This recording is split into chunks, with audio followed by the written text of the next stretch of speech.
চিকিৎসক নিয়োগ নিয়ে সক্রিয় পদক্ষেপ গ্রহণ করেছে রাজ্য সরকার।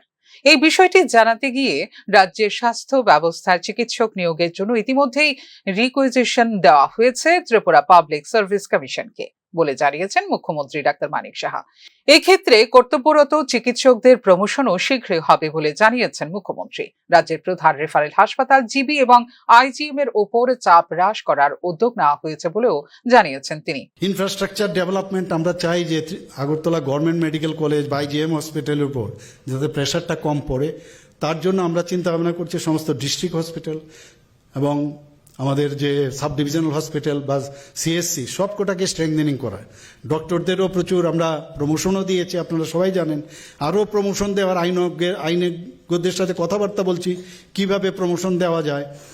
তো সেইগুলো যখন হবে, অনেক ডক্টরসদের টিপিএসসির মধ্যে আমরা অলরেডি পাঠিয়েছি, খুব অতি সত্বর তাদেরও রিক্রুটমেন্ট হবে।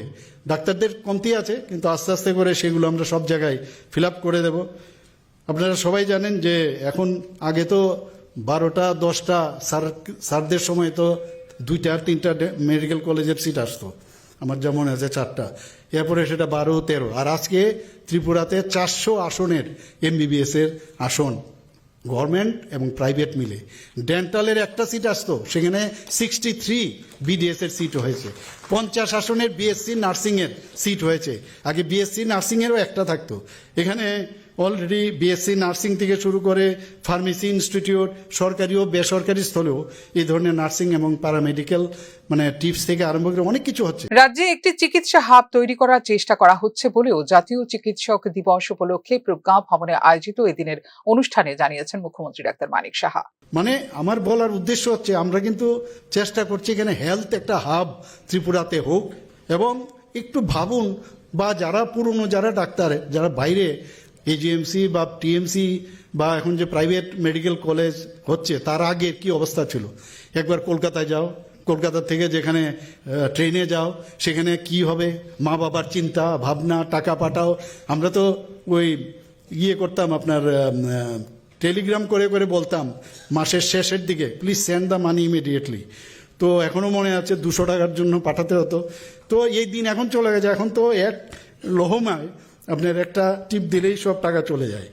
তো এখন সেই সুযোগও নেই। এখানে বসে আমাদের যারা গার্জিয়ানরা আছেন তাদের পক্ষে অনেক সুবিধা হয়ে গেল।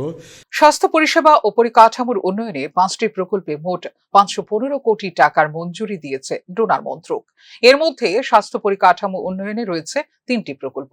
এগুলি হলো আগরতলা ডেন্টাল কলেজ নির্মাণে 202 কোটি টাকা, আগরতলা সরকারি মেডিকেল কলেজ ও জিবিপি হাসপাতালে 200 শয্যা বিশিষ্ট মা ও শিশু স্বাস্থ্য বিভাগ নির্মাণে 192 কোটি টাকা, বিশ্রামগঞ্জে নেশামুক্তি কেন্দ্র স্থাপনে 121 কোটি টাকা জানিয়েছেন মুখ্যমন্ত্রী। জাতীয় চিকিৎসক দিবস উপলক্ষে এদিন প্রবীণ ও নবীন চিকিৎসকদের কর্মক্ষেত্রে তাদের বিশেষ অবদানের জন্য জ্ঞাপন করা হয় সংবর্ধনা। ফিউরো রিপোর্ট, নিউজ নাও।